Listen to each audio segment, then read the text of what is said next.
नमस्कार. प्रमिलास रेसिपीमध्ये तुमचं सर्वांचं खूप खूप खूप स्वागत. आज आपल्याला मस्त अशी कापसासारखी मऊ लुसलुसीत इडली तयार करायची आणि सोबतच चटणी सुद्धा करायची. तर आता पावसाळ्याचे दिवस चालू आहे, सगळीकडे थंड वातावरण झालेलं आहे. अशा थंड वातावरणामध्ये किंवा थंडीच्या दिवसामध्ये आपण जर इडलीचं पीठ आंबवण्याकरता ठेवलं तर ते छान फुलून वर येत नाही किंवा पिठाला त्या जाळी चांगली सुटत नाही. त्याच्याकरता काय करायचंय, इडली छान मऊसूद होण्याकरता आणि जरी इडली दिवसभर राहिली तरी वातुळ न होण्याकरता, इडली केल्यानंतर चिकट न होण्याकरता काय काय करायचे ते आपण संपूर्ण रेसिपीमध्ये बघणार आहोत. जर माझ्या रेसिपीज तुम्हाला बघायला आवडत असतील तर एक लाईक जरूर करा आणि जे कोणी आता माझ्या रेसिपीज नव्याने बघत आहेत त्यांनी माझ्या चॅनेलला जरूर सबस्क्राईब सुद्धा करा. चॅनेलला सबस्क्राईब करण्यासाठी बेल आयकॉन प्रेस करा, म्हणजे माझ्या नवीन रेसिपीचं नोटिफिकेशन तुम्हाला मिळेल आणि तुम्हाला नवीन रेसिपी लगेचच बघता सुद्धा येईल. तर आता वेळ न घालवता आपण आपल्या लगेच रेसिपीला सुरुवात करूया. आपल्याला मस्त अशी मऊ लुसलुशीत इडली तयार करायची आणि सोबतच चटणी सुद्धा करायची. इडली केल्यानंतर मस्त मऊ होण्याकरता, पांढरी शुभ्र होण्याकरता कोणते डाळ तांदूळ इथे घ्यायचे, ते कोणत्या पद्धतीने भिजत घालायचे, भिजल्यानंतर डाळ तांदूळ कोणत्या पद्धतीने वाटून घ्यायचे आणि वाटल्यानंतर ते पीठ छान जाळीदार होण्याकरता, फुलून येण्याकरता कसं ठेवायचंय हे संपूर्ण रेसिपीमध्ये आज आपण बघणार आहोत. तर इथे आपण आधी साहित्य काय काय घेतलंय ते बघूया. इथे मी सगळं साहित्य एकाच वाटीने मोजून घेतलेलं आहे. इथे तांदूळ घेताना इडली करता ज्या तांदळाचा मोकळा मोकळा भात होतो असेच तांदूळ इथे घ्यायचे. तुम्ही इथे रेशनचे तांदूळ घेऊ शकता किंवा इडलीसाठी जे तांदूळ मिळतात ते तांदूळ सुद्धा तुम्ही इथे घेऊ शकता. ज्या तांदळाचा चिकट भात होतो असे तांदूळ इथे घ्यायचे नाही. ह्या वाटीने मी इथे 4 वाट्या तांदूळ मोजून घेतलेले. त्याच वाटीने 1 वाटी उडदाची डाळ घेतली.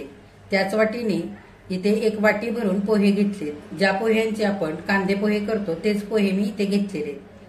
इथे मी 1 चमचाभर साबुदाणे घेतलेले. ह्याच्यामुळे इडल्या छान मऊ आणि पांढऱ्या शुभ्र होतील आणि साबुदाणे थोडेसे गरम स्वरूपाचे असतात, त्याच्यामुळे पीठ छान जाळीदार होईल आणि फुलायला सुद्धा मदत होईल.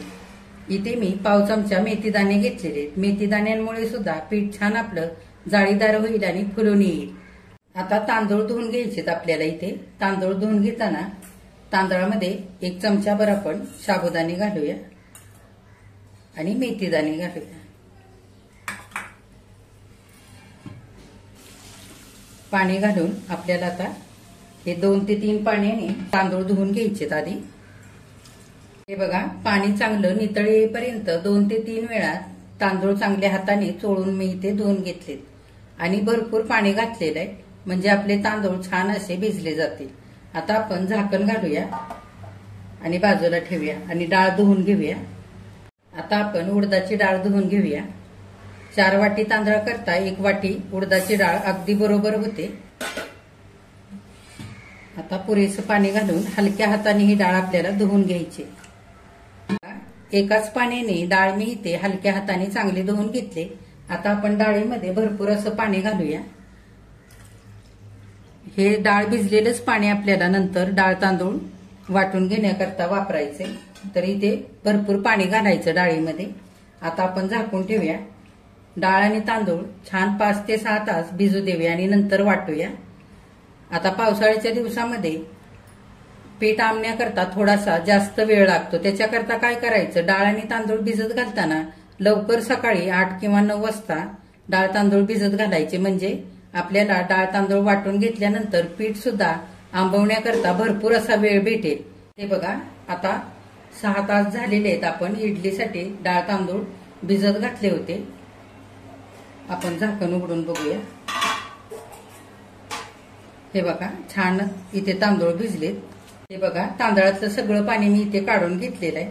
साबुदाणे सुद्धा मस्त फुललेले आहेत. हे बघा, असे छान मोठे मोठे झालेले आहेत. फुलल्यानंतर अगदी मऊ झालेले आहेत. आपण डाळीतलं सगळं पाणी भांड्यामध्ये ओतून काढूया. ह्याच पाण्याने आपल्याला डाळ तांदूळ थोडं थोडं पाणी घेऊन वाटून घ्यायचे. आता हे डाळीतलं काढलेलं पाणी आपण थोडंसं गरम करून घेऊया. अगदी हलकंसं कोमट करून घ्यायचंय. हे बघा, डाळीतलं पाणी मी थोडंसं गरम करून घेतलंय.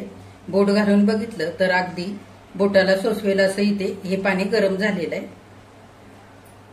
आता आपण वाटी भरून पोहे घेतले ते धुवून घेऊया. इथे मी 2 पाण्याने चांगले पोहे धुवून घेतले. हे पोहे सुद्धा आपल्याला तांदळाबरोबर वाटून घ्यायचे. हे बघा, आधी आपल्याला डाळ वाटून घ्यायचे. तर इथे मी मिक्सरचं भांड घेतलंय. आपण डाळ मिक्सरच्या भांड्यामध्ये घेऊया.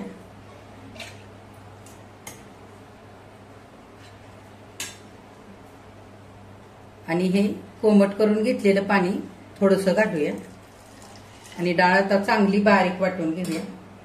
डाळ तांदूळ वाटत असताना थोडं थोडं पाणी घालूनच डाळ तांदूळ आपल्याला इथे वाटून घ्यायचे. जास्त पाणी घालून वाटायचं नाही. त्याच्यामुळे काय होईल, जर पिठामध्ये पाणी जास्त झालं वाटल्यानंतर तर पीठ आपलं छान जाळीदार असं होणार नाही आणि फुलूनही चांगलं येणार नाही.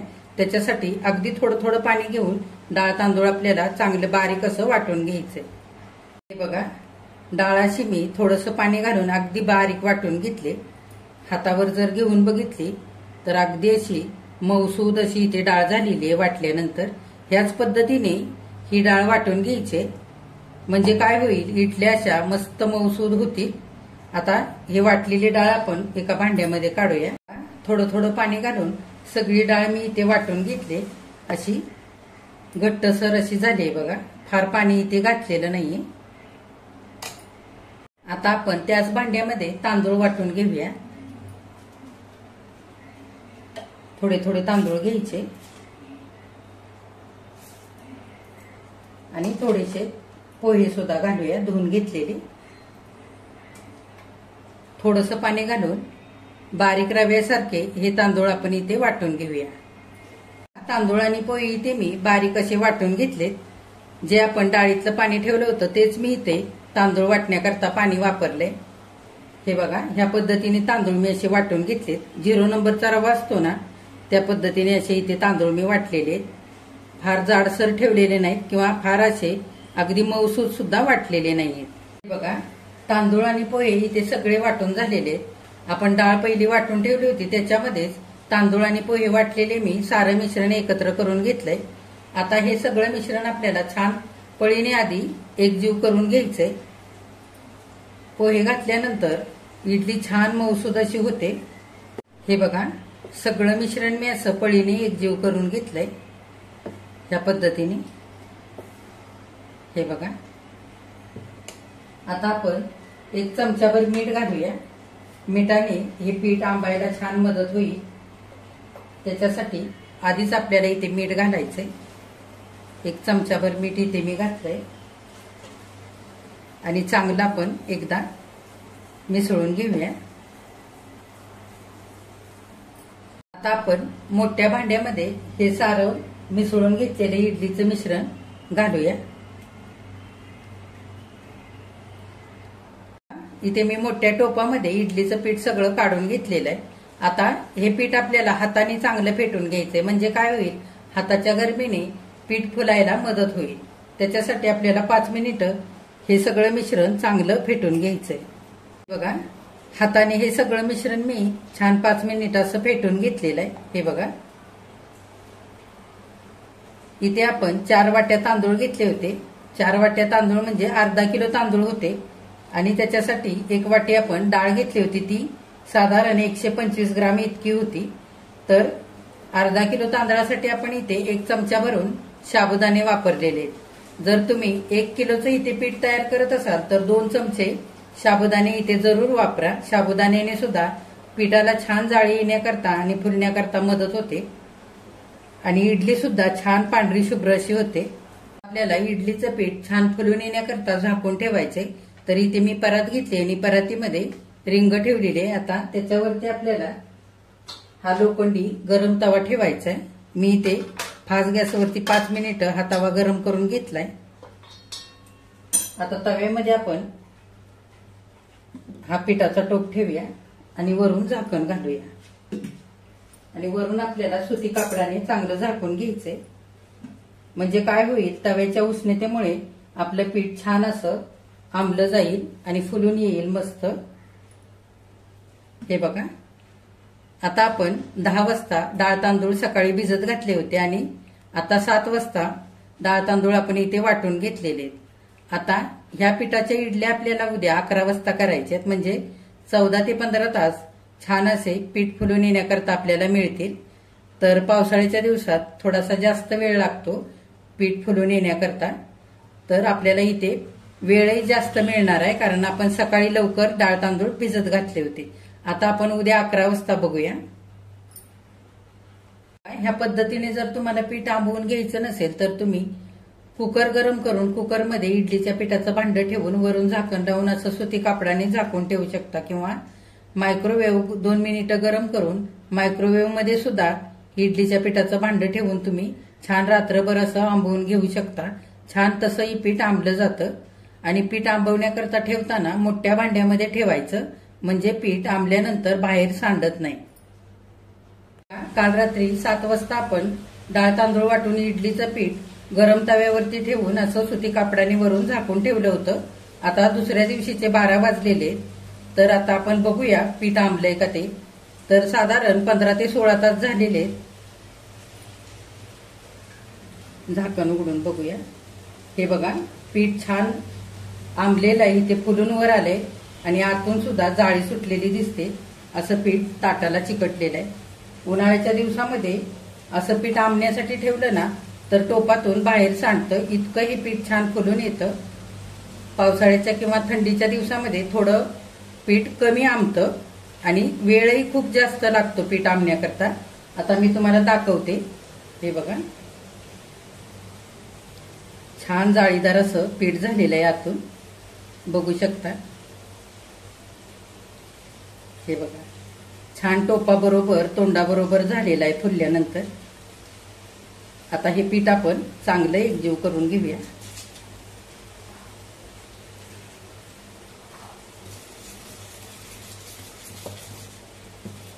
हे बघा, अगदी मस्त इथे पीठ असं आपलं तयार झालेलं आहे। ह्या पिठापासून तुम्ही इडली करू शकता, डोसे करू शकता, उत्तप्पा करू शकता, किंवा आप्पे सुद्धा ह्या पिठाचे खूप छान होतात। आता आपण हे पीठ बाजूला ठेवूया आणि आधी ओल्या खोबऱ्याची चटणी करून घेऊया। आपल्याला ओल्या खोबऱ्याची चटणी तयार करायची, तर आपण आधी साहित्य बघूया काय काय घेतलंय ते। इथे 1 वाटी भरून ओलं खोबरं खरवडून घेतलंय। इथे थोडीशी कोथिंबीर स्वच्छ धुवून बारीक चिरून घेतली, चवीनुसार मीठ, अर्धा चमचा दळलेली साखर, 1 चमचा लिंबाचा रस, 1 चमचा डाळवं घेतलंय, 2-4 लसूण पाकळ्या, थोडंसं आलं, थोडासा पुदिना आणि 4-5 मिरच्यांचे तुकडे घेतलेले। आता चटणी करण्यासाठी मी इथे मिक्सरचं भांडं घेतलंय। आपण सारं साहित्य मिक्सरच्या भांड्यामध्ये घेऊया। ओलं खोबरं, कोथिंबीर,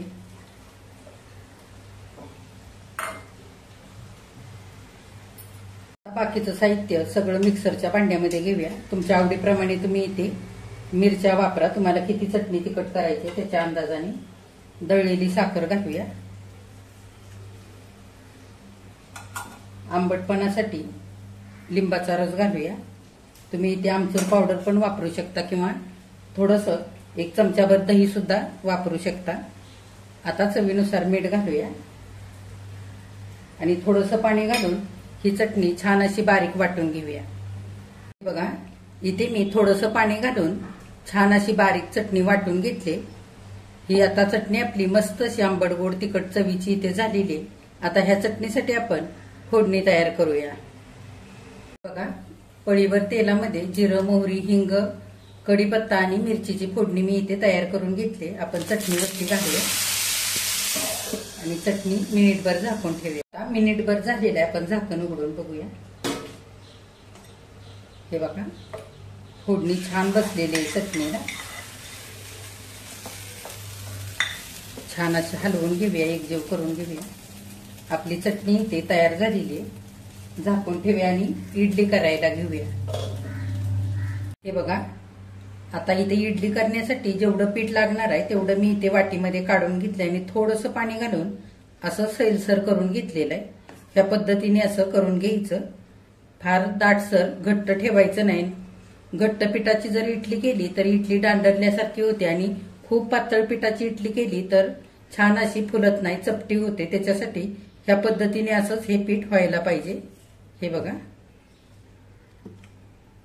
आता आपल्याला इडली तयार करायची आहे, तर इडलीच्या ताटाला मी थोडंसं तेल लावून घेतलंय, म्हणजे आपली इडली या ताटाला चिकटणार नाही। आणि पहिल्याच बॅचला असं थोडंसं तेल लावायचं, प्रत्येक वेळेला नाही लावलं तरी पण चालतं। आता आपण हे इडलीचं पीठ थोडं थोडं घालूया। हे बघा, असं ताटामध्ये भरून घ्यायचं, फारही अगदी गच्च भरायचं नाही, थोडीशी जागा ठेवायची म्हणजे इडली छान फुलून येते। आणि पाणी मी इडली वाफवण्याकरता आधीच ठेवलेलं आहे, पाणी आधीच ठेवायचं गरम करायला।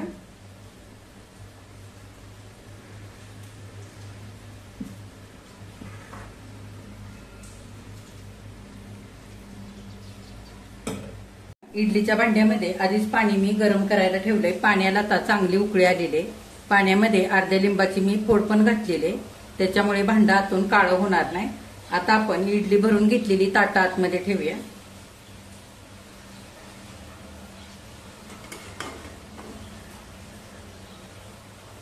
हे बघा, आता इडलीचे जे ताट आपण खाली ठेवले त्या ताटाच्या इडलीच्या बाजूवरती हे होले यायला पाहिजेत। ह्या पद्धतीने आपण असं भांडं ठेवूया।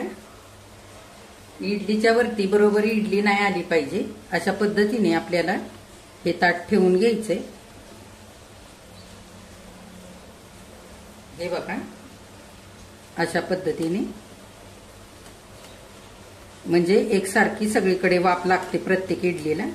आणि वरून आता झाकण घालूया आणि 10 ते 12 मिनिटं पहिल्या बॅचची इडली आपल्याला इथे वाफवून घ्यायची। आणि प्रत्येक वेळेला परत करताना इडली आपल्याला साधारण 7 ते 8 मिनिटं इतकेच वाफवून घ्यायचे।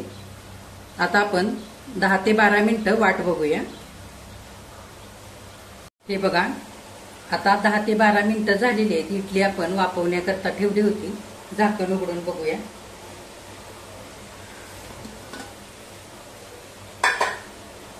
हे बघा, छान इडली आपली फुललेली आहे, काढून घेऊया।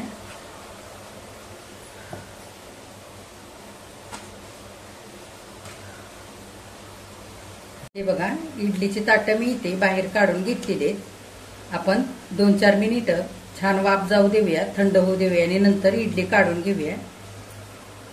हे बघा, आता 2-3 मिनिटं झालेली आहेत, इडलीचे ताटही छान थंड झाले। आपण इडल्या काढून घेऊया। चमच्याच्या मागच्या बाजूने अशी इडली आपण साईडनी काढून घेऊया। हे बघा, मस्त पांढरी शुभ्र झालेली। बघा, इथे मी सगळ्या इडल्या काढून घेतलेल्या आहेत, किती छान झाल्यात बघा, मस्त अशा पांढऱ्या शुभ्र झालेल्या आहेत आणि मस्त मऊ लुसलुशीत झालेत। हे बघा, आता उरलेल्या पिठाच्या मी नंतर इडल्या करणार आहे। जर का तुम्हाला 1 ते 2 दिवसांकरता इडलीचं पीठ ठेवायचं असेल तर तुम्ही फ्रीजमध्ये ठेवू शकता आणि पाहिजे तेव्हा तुम्ही इडली किंवा कोणतेही पदार्थ करून खाऊ शकता। जर पीठ जास्त आंबट झालं असेल तर काय करायचं, 1 चमचाभर साखर घालायची, म्हणजे पिठाचा आंबटपणा कमी होतो आणि पदार्थ सुद्धा चवीला खूप छान लागतो। मस्त अशा मऊ लुसलुशीत पांढऱ्या शुभ्र इडल्या इथे करून तयार झालेल्या आहेत खाण्यासाठी। आणि सोबतच ओल्या खोबऱ्याची चटणी सुद्धा इथे केलेली। इथे मी सांबार सुद्धा घेतलेला आहे। असं सांबार जर तुम्हाला करायचं असेल तर नुकतीच मी माझ्या चॅनेलवरती घरच्या घरी सांबार मसाला तयार करून केलेलं हॉटेल सारखं सांबारची रेसिपी सुद्धा टाकलेली आहे, ती तुम्ही नक्की बघा। हे बघा, किती मस्त पांढऱ्या शुभ्र इडल्या झालेल्या आहेत आणि छान मस्त मऊ लुसलुशीत झालेले आहेत।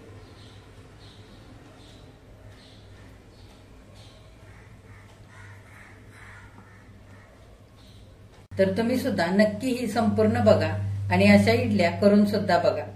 तुम्ही ह्या इडल्या केल्यानंतर तुम्ही केलेल्या इडल्या कशा झाल्यात ते कमेंट करून नक्की मला सांगा। आजची तुम्हाला रेसिपी आवडली असेल तर एक लाईक सुद्धा करा आणि जे कोणी आता माझ्या रेसिपीज नव्याने बघत आहेत त्यांनी माझ्या चॅनेलला जरूर सबस्क्राईब सुद्धा करा। किती छान झालेत बघा। हे बघा, छान मऊ झालेले। मी तुम्हाला एक इडली तोडून दाखवते।